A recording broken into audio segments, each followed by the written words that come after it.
Aba, si Ate, anong ginagawa nyo? Pipicturean siya for passport. Ay. Tinaw, dyan lang siya. O, si Papa. Smile. Smile.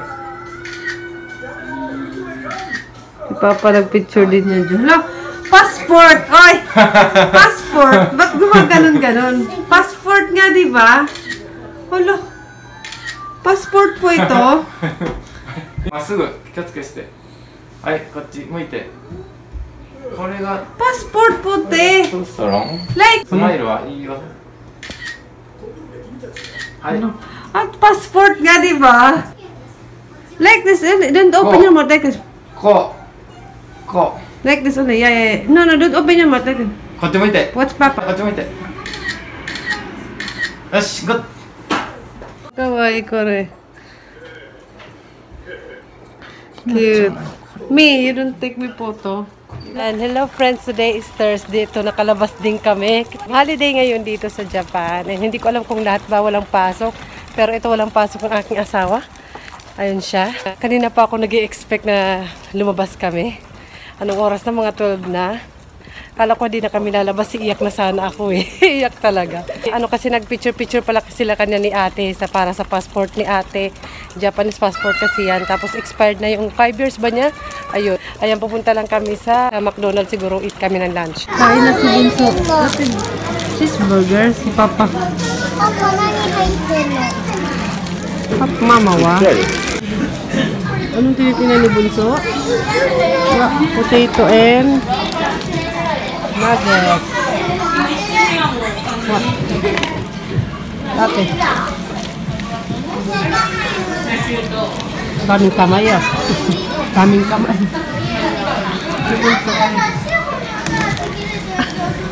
Kami sa Mr. Donut. Bibili daw ng dessert si Papa. Tosta. Ayun yung mga donuts nila. Ito masarap ko yan. Ayan. Tapos, saan ba iba? Ito, masarap ko to. Ito. Mahilig niya paglaruan yan, yung ito. Ginaganyan-ganyan niya. Ano ba yung paano ba niya na? Ayun o, hinihila niya. Bunso, pinagdidiskitahan mo yung elephant. Let's go. Minang gulay.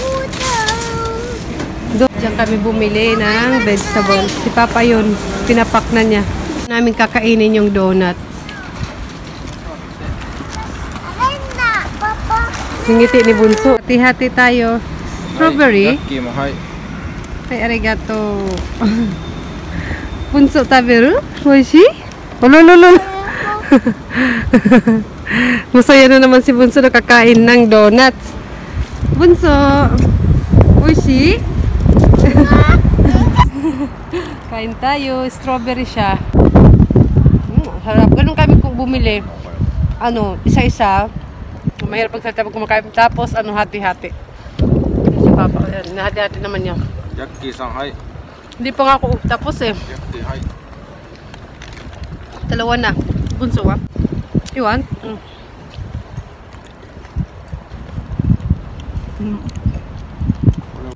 Ano, kahapon maaraw, diba? Ngayon makulimlim siya. Ayan. Pero ano, 15 degree, hindi ganun kalamig. Kaya nakaganito lang ako.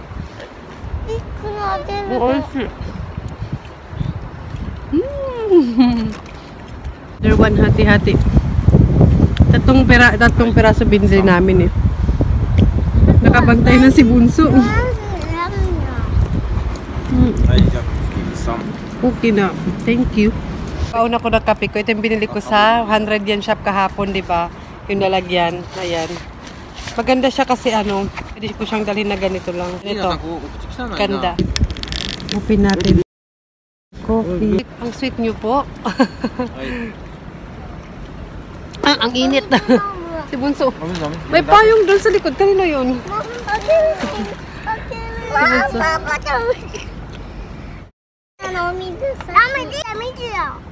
Nagbaw din ng water. Kasi anytime gusto nilang uminom.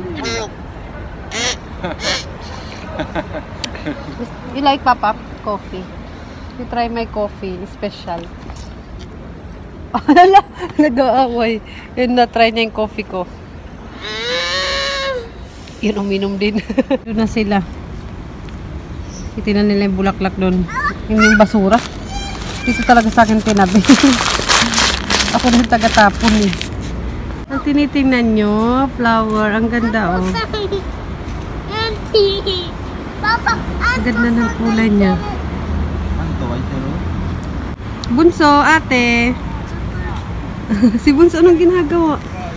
Losta. Bunso, anong ginagawa mo dyan? Ah, yung ano pala, langgam ata linalaro ni Bunso. Ayun. May langgam doon. Nasaan na? What's that, Bunso? Ant? Someone is bad. Someone is bad. Ah, yeah. Watch. Maganda siya pag malayo, pero pag lapitan mo, ayan, may mga ano. May mga parang nalanta na. Where's Ant? Baka bulat. Ayun, nilanggam. Nagtatago na tuloy. Tataranta si ate na wala si Papa eh. Nagtago. Nagtaguan sila doon. Nagtatago si Papa yun oh. Doon kami bumili ng gulay kanina. Ayun. Mura lang siya, tsaka mukhang fresh. Papa, bye-bye Papa wa? Ay si Papa, ano siya, punta siya ng cafe, mag-study siya. Bye-bye to Papa. Bye. Hi. Mata ni. Let's go. Bunso. Choose. Okay, which one you want? Let's buy cereal. Dito kami sa, ayan, sa grocery. That one? Ibili ko na wine. Ayan, mura lang siya. Or ito yung malaki. Wala si Bunso. Gusto daw niya ng ice cream. This one? Ito yung favorite nila. Sige. Maganda yan. Tig-isa kayo. Dalawa kasi laman yan eh.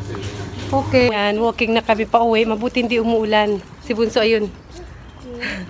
Si ate yung nakasakay. Ayan. Tapos yung mga pinamili namin nandyan. And nandyan nakasabit.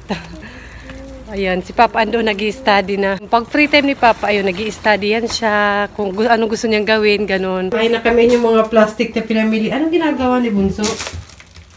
Nagtatagal ng sapatos? Ay, gambate. Ay, arigato ne. Inayos pa niya, oh. Thank you, Bunso. Tadaima.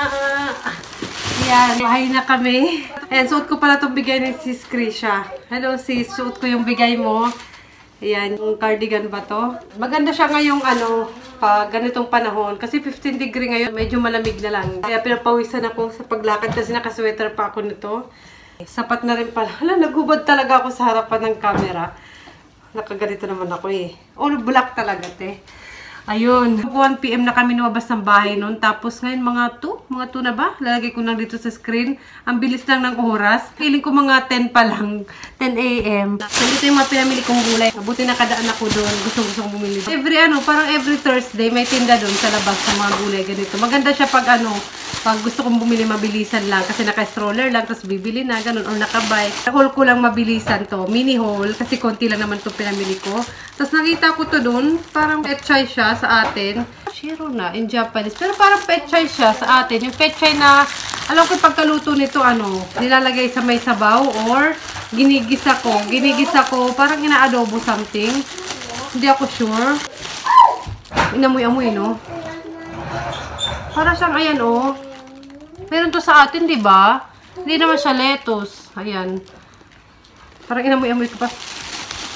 Tapos parang mas siya, fresh yung mga tinda nila. Tapos hindi ganun kamahal, katulad nito. 124 yen. Ano lang, 97 yen. Plus tax pa siguro yan. Eh hindi na, 97 yen with tax eh. Tapos ang laki niya, oh. Tapos ito, tuwang-tuwa ako sa mga gulay eh. Yan, 108 yen. Ito naman, ito pang salad namin to. Mizuna ba to? Yan, Mizuna to. Dito in Japanese. Hindi ko alam sa atin kung meron ba nito. Ayan, yung ganyan. And ano ba naman to? Tingnan nyo. Dala-dala pa niya yung ahas niya. Natatakot yung mga, nagugulat yung mga matatanda nito. Lalo na nakalagay dito sa mga gulay, nakaganyan. Si Bunso talaga. And, ito meron kaming nakita na, ito repolyo, 90 lang siya. 90 yen. Mura na to, yung 1 whole. And, malalaking carrots. And, 129 yen. Ayan. Ito, kamatis. Mukhang sasarap ng kamatis. Ayan. Magkano ba siya? 216 yen? Ganun, parang mga pesos, something, ganun. Pero normal na to, yung presyo na ganito dito sa Japan. Pero sa mga probinsya talaga, mas mura yung mga gulay-gulay dun, pagkakaalam ko dito sa Japan. Pero ito, parang parang sarap niya, parang sarap niyang kainin lang. Ayun. Ay, ayun lang pala. Mabuti nakabili ako ng mga gulay-gulay kasi katamad pumunta ng supermarket, lalo nakasama tong dalawa, alam nyo na pag may mga bata. Ito pala, duman kami ng drugstore, kanina nakapag-vlog ako dun sa saglit lang. Hindi ako makapag-vlog masyado pag nasa drugstore kami or sa supermarket, sa grocery, pagkasama ko yung dalawa. Minsan, nakakapag-vlog ako. Pero minsan, mabilisan na lang, lalo na ngayon, mga nap time na nila. Ayan, bumili kami ng cereal. Ito yung pinili ni Bunso kanina doon. Tapos ito yung cereal na, ito, 5. Ito yung lagi namin binibili, 6 slice. Ito naman, ito yung binili ko, bumili ako ng wine. Ayan, mura lang to. Mga 250 pesos ba? Tapos ang laki-laki niya, 1.8 ayan, liter. Ayan, tama ba? 1.8 liter siya. Ayan, okay naman siya. Kaming mag-asawa, minsan nag-wine kasi kami. Bumili pala si Bunso doon ng ice cream. Nakita nyo kanina ng vlog. Ayan, kinuha na lang isa. Like, you put in the refrigerator first. Kasi lumambot na yun eh. Ang yogurt, ayan. Pwede sila papa na kumain ng yogurt. Every morning, parang breakfast nila. And ito, dalawang klaseng cheese. Ayan, margarine. Tapos ito, ham. Ayan. And ano pa ba yung binili namin? Ayusin ko ito mamaya. Lagay ko muna dun sa gilid. Ito naman, nilalagay nila dito sa ganitong kulay na plastic pag sa mga supermarket, drugstore, medyo black, dark kulay para hindi makita yung mahiwagang. Ayan. And bumili pala ako nito. Sabong panglaba, alam mo na. Tissue. Ayan. Ayun na yung mga pinamili ko. Kala mo ang dami-dami pero ayun, buti nakabili na ako. Lagay ko na nga doon. Kasi hanggang banda yung ano namin, labahan. Kaya doon ko na ilagay para di ko makalimutan. And doon yan. Ang bilis ng oras, no? Ang bilis lang namin sa labas. So, ayun yun ang araw namin. Yun ang ginagawa namin pag walang pasok yung asawa ko or pag Saturday, Sunday. Kasi walang pasok asawa ko pag Saturday, Sunday. Pero minsan may nilalakad siya na importante. Tapos pag may free time naman siya, nag-study siya. Kasi nag-study pa siya and nagtitake siya ng exam. Yung kung ano-anong topic ba. Nakakabilib nga yun eh. Na mahilig siya mag-study, nakakabilib. Nakakaingit ba. Sabi ko sa kanya, i-donate niya na sa akin yung pagiging matalino niya. May ganun. Ay, wala namang masyadong ganap. Yun na yung ganap. Tapos maya-maya magluluto na ako ng dinner. Ayun. Kayo guys, anong ginawa nyo today? Holiday rin ba dyan sa inyo? Wala bang pasok yung inyong mga asawa, yung mga housewife dyan? And kayo ba? May pasok ba kayo today? Yung mga nandito sa Japan? Yung bag. Laki-laki. Dito pala yung aking kape. Wala. Talagang magkakape muna. Yan. Meron pang laman yung aking kape. Nagbaon pa talaga. Napunta na nga ng McDo eh. Yun lang aming ginagawa pag walang pasok si Papa or pag weekend, ganun. Ate, pwede. Or minsan pupunta kami sa malayo. Sa train museum, pupunta kami sa Kyoto ba yun? Or sa Osaka. Pero minsan lang yun kasi maraming tao. Alam niyo naman pag may mga kasamang bata, di ba? Tsaka maliliit pa talaga sila. Satisfied na sila sa park lang. Yung pakainin mo lang sila. Tulad ng ginawa namin na picnic. Yun ang gusto ng mga bata. Alam niyo naman mga bata. Si Bunso nabibisi na naman sa kakalaro dun sa toy. So yun guys, i-close ko na yung vlog dito. Mahaba na siguro yung vlog na to kahit yun na yung ganap. Parang ilang oras lang. Hindi ko talaga nabablog lahat ng kaganapan dito ng buhay namin. Sabi ganun, MMK? Hindi naman po tayo nasa MMK. Hindi naman ako si Charo Santos. Charo Santos ba? Pasensya naman. Lilis-lilis na lang ako dito. Magliligpit-ligpit na lang ako ng mga dapat ligpitin. Hindi ko alam, baka i-edit ko muna to para makapagpahinga-pahinga muna ako. Ayan, magbibis muna ako. So, ayun. Bye-bye! Maraming salamat guys sa pagsama sa amin today. Sana nag-enjoy din kayo today. And sana magsakura na rin dito sa amin para makapag-picnic na rin kami kasama yung aming friend. Pero yun lang, hindi ko talaga lahat mabablog yung, lalo na pagkasama ko yung friend namin, hindi ko mabablog. Kasi bye-bye natin. Si Papa pala, papaprint niya yung yung picture nila ni ate for passport. Japanese passport yung sila ate tsaka si Bunso. Sila. Ako lang yung Philippine passport. Ayun. Gusto masama na namin kumuha ng Philippine passport. Para, pwede naman siguro yun, di ba? Pang remembrance lang nila. Pag ma-expired, itatabi. Pag bata pa sila. Pero pag mga, hindi ko alam kung anong edad, yung mamimili na sila ng nationality ba yun? Ganon. Hindi ko alam. Feeling ko Japanese naman talagang pipiliin nila kasi yung papa nila, di ba, Japanese? Japanese nationality sila ay nakasulat sa lahat ng kanilang papeles. Tama ba? Ako yung nanay, di ko alam no? So, yun. Say bye-bye na. Bye. Tahimik siya. Naantok na yung mata. Nalalagay ko sa rep yung pinamili namin. Si Papa pala, kagabi, inupin niya to, yung sardines, Ado's Kitchen sardines. Parang first time ko to nakita. Bigay ito sa amin, ni Nanay Leia. And nagustuhan niya. Siya yung unang nag-open. In-open na niya. Tapos kagabi, parang ginawa niyang dessert. Wala, kinain lang niya without rice. Tinikman niya, tapos without rice. Tapos medyo maanghang daw. Masarap nga. Parang oil, ano siya, white sardine, something. White oil. Parang gano'n. Masarap nito. Say bye-bye! Bye-bye! Thank you! Thank you! Let's pray together. Bye-bye up here.